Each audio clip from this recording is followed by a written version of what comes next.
Buenos días, niñas. A continuación hablaremos del trastorno de déficit atencional, TDA, o los niveles de atención. No necesariamente necesitamos tener un diagnóstico como base para poder entenderlo, sino que también vayamos viendo nuestros variados y distintos niveles de atención que poseemos en el día a día. Para ello, iniciaremos con una motivación del fragmento de papelucho.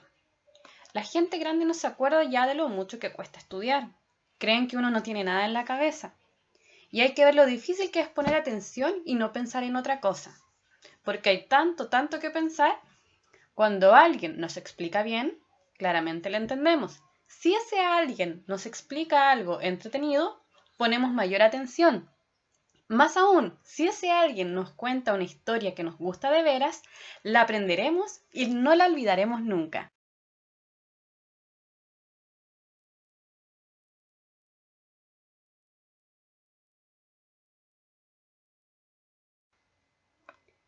Pero antes de irnos en profundidad en lo que es un trastorno de déficit atencional o las características para poder sobrellevar a distancia el estudio, vamos a focalizarnos en tres tipos de atención, sea esta selectiva o focalizada, que es donde yo, como dice la palabra, selecciono un objeto, imagen o persona en donde yo por un periodo máximo de 30 minutos focalizo mi atención dirigidamente. Luego tenemos la atención que es dividida, donde, como dice nuevamente su palabra, yo me divido entre dos objetos, cosas o estímulos que estén a mi alrededor. Es decir, puedo volver a la tarea, hacer un ejercicio y luego continuar con otro ejercicio de otra tarea. Y también tenemos la atención de tipo sostenida. Esta atención, a diferencia de la selectiva o focalizada, es que yo mantengo sin interrupciones mi atención frente a algo que es de mi agrado o de motivación. ¿Ok? Si bien hemos comentado que todos presentamos variados niveles de atención y selección de la información, esta sea ya por voluntad, percepción, cognición y motivación, debe darse siempre y cuando implique la organización y la selección de la información. Para ello, la atención es sumamente importante porque nos va a permitir lograr el contenido o el aprendizaje, concentrarlo en lo que necesito aprender y a la vez conservarlo para en una determinada situación o futuro pueda recurrir a ese aprendizaje.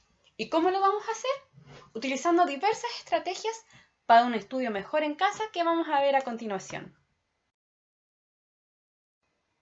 Frente a las estrategias para un mejor estudio, sea mediado, necesitamos tener un trabajo planificado, es decir, estimar de un horario y proporcionar que ese hábito se cumpla. Debido a que si es positivo, que si tú organizas tus actividades, programas qué es lo que vas a trabajar un día y qué vas a trabajar después, esto te va a servir para que en la semana mantengas un ritmo, tanto con las cosas que debes hacer en tu casa, como con las responsabilidades que debes cumplir a nivel académico. La segunda, muy importante, es acondicionar el cuarto de estudio. Es necesario que el lugar de estudio cuente con una buena iluminación y ventilación. Además, debes contar con todos los materiales que vas a trabajar. Es decir, si voy a estar trabajando en la asignatura de lenguaje, voy a trabajar con el libro si es que lo debo ocupar, o más bien con el cuadernillo o la guía en sí, más el estuche y los lápices que vaya a requerir. No estimar más elementos de la cuenta. El tercero, también más importante, es que durante el trabajo o el estudio conviene que tengas un cuaderno de borrador o hojas sueltas para ir anotando preguntas o dudas que vayan surgiendo a medida de que vas avanzando en tu tarea. También es importante siempre destacar las palabras claves, es decir, el concepto, como por ejemplo, número primo. A su vez, si ya te encuentras muy fatigada o muy cansada, hacer descansos. Estos descansos deberán incluir una pausa entre 5 a 10 minutos, donde tú puedas distraerte, donde más adelante también vamos a retomar el tema de los descansos. También es importante asegurarse que el lugar sea apropiado. Como dije anteriormente, este lugar donde tú vayas a hacer tus tareas o vayas a estudiar y ejercitar puede ser en tu pieza, pero en un escritorio, en el comedor, sin distracciones como la televisión, música o alguien que esté realizando una conversación que no tenga sentido con lo que tú estás desarrollando. Y también, lo último, pero no menos importante, es que disponga de tus útiles con anterioridad. Si bien ya lo mencioné, frente al trabajo planificado que asocia un horario, acá hacemos diferencia con los elementos que vamos a trabajar. Acá es muy importante que en el entrenamiento de autoinstrucción debas estar atento a cómo el adulto o la persona que se encuentra a tu lado apoyándote en el trabajo te dé las instrucciones en voz alta, explicándotelas una a la vez. Luego lo haces tú. Repite las instrucciones que ya se te dieron en voz alta. Seguidamente, vuelves a repetir esas instrucciones sin que el adulto te lo pregunte, realizándolo nuevamente en voz alta. Número 4. Acá tú harás el trabajo ya solita, dándote las instrucciones en voz baja, sin necesidad de lo que están a tu alrededor estén pendientes o te estén guiando para lo que tú debas hacer. Y por último, y lo más importante, que cuando ya hayas logrado los 4 pasos anteriores, es que te dé las instrucciones de manera mental. Es decir, que a medida de que vas avanzando, te concentres en lo que tu cabeza te va diciendo que debes hacer primero. Todos estos pasos nos ayudan a que primero nos detengamos y podamos usar la siguiente consigna que yo les puse a continuación. Parar, mirar, escuchar y pensar antes de responder.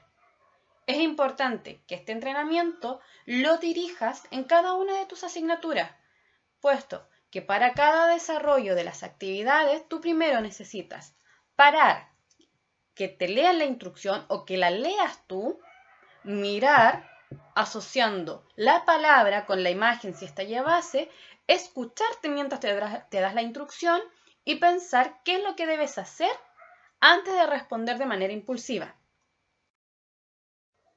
Frente al modelado del adulto responsable y o tutor, es importante que los padres o la persona que te esté guiando sea un modelo reflexivo, es decir, que a medida que avances en tu actividad, tarea o trabajo, puedan ir dialogando y a la vez ir haciéndote preguntas para ver si tú vas entendiendo o comprendiendo lo que estás realizando.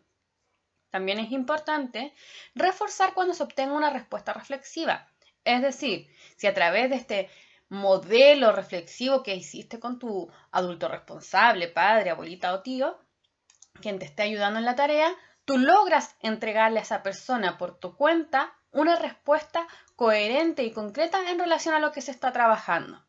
También el refuerzo verbal de parte de quien está actuando como mediador o guiando en la actividad, es importante que te felicite y te diga, lo vas haciendo muy bien, bien hecho, buen trabajo, ¿ves que puedes?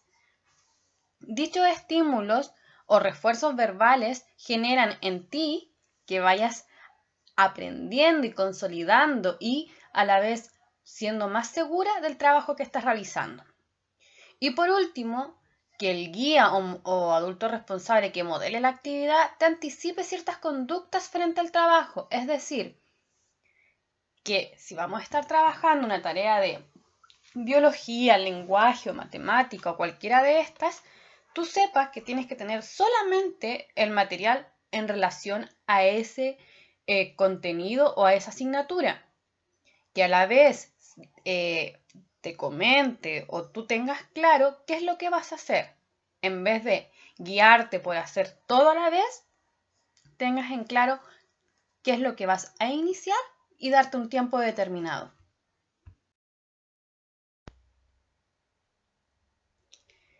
Bueno, Frente a la supervisión del aprendizaje, una vez que terminaron de exponer o de realizar la actividad, el adulto o mediador que esté ayudándolas en el trabajo, en la tarea, en el desarrollo de una guía o en el paso a paso, es importante que ustedes puedan reflexionar sobre estas preguntas. ¿Para qué me sirvió? ¿Cuál es la finalidad?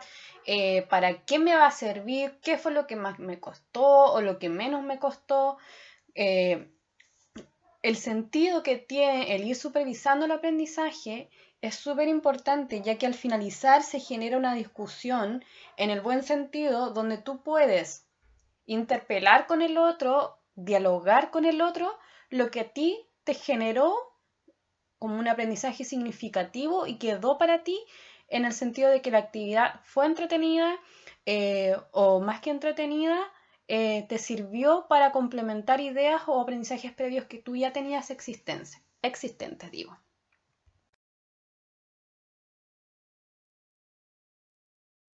La realización de pausas activas para poder focalizar nuestro TDA, nuestro trastorno de déficit atencional o nuestros variados niveles de atención, una de ellas importante en este proceso para poder ir manejando tanto la ansiedad, el encierro, la frustración o de repente la negación hacia la actividad es realizar yogas.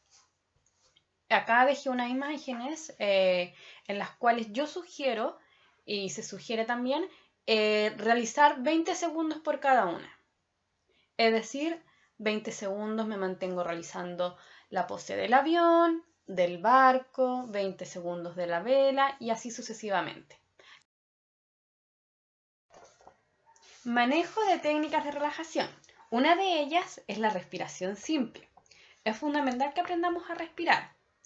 Realizar una buena respiración consiste en inspirar profundamente, llevando el aire lo más abajo del estómago, teniendo como la sensación de que fuese un globo. Retener el aire por unos segundos y luego expulsar el aire lentamente. Lo ideal es que puedas repetir este ciclo unas 10 veces guiándote por la respiración. Una vez que inhales y exhales debe ser siempre por la nariz. A su vez, tenemos la relajación estando de pie. Tal como dice su nombre, deberás estar de pie, manteniendo la cabeza al mismo ángulo que tus hombros, recto y derecho. Tratar de tensionar todo el cuerpo, las manos apretadas al lado de este, el estómago metido hacia adentro, los muslos y las nalgas también apretadas y las rodillas lo más tensas que puedas. Tiende a observar dónde sientes la mayor tensión. Luego, lentamente, irás relajando todos esos músculos desde la cabeza a los pies. Comprueba qué sientes al tener todos esos músculos ya sueltos, apagados y relajados. Experimenta la diferencia entre las dos sensaciones. Es decir, en esta relajación de pie, la idea es que puedas experimentar la técnica de tensar tus músculos y a la vez de poder relajarlos.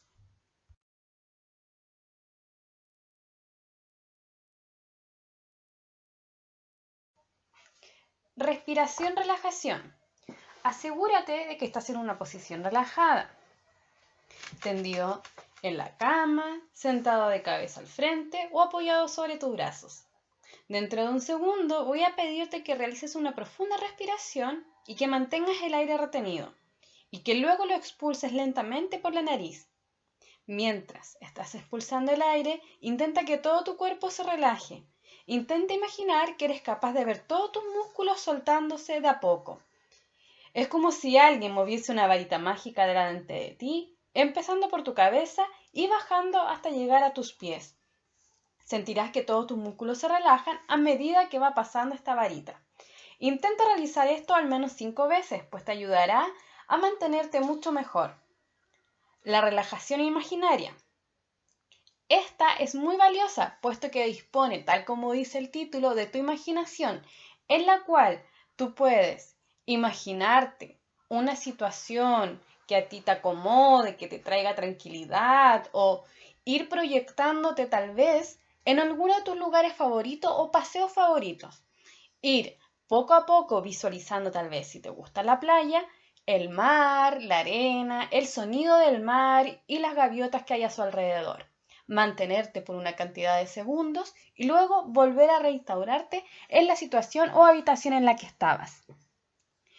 La diversión y risas es sin duda una de las más entretenidas, puesto que acá tú puedes recurrir a un recuerdo que te haya generado mucha risa o inventar una situación de diálogo con otra persona e ir poniendo situaciones incómodas o graciosas que a ti te generen y te distraigan, de la situación o el estrés que estás generando en estos momentos debido a lo que sucede a nuestro alrededor. Hemos llegado a la final de nuestro recorrido y para ello tenemos sugerencias finales.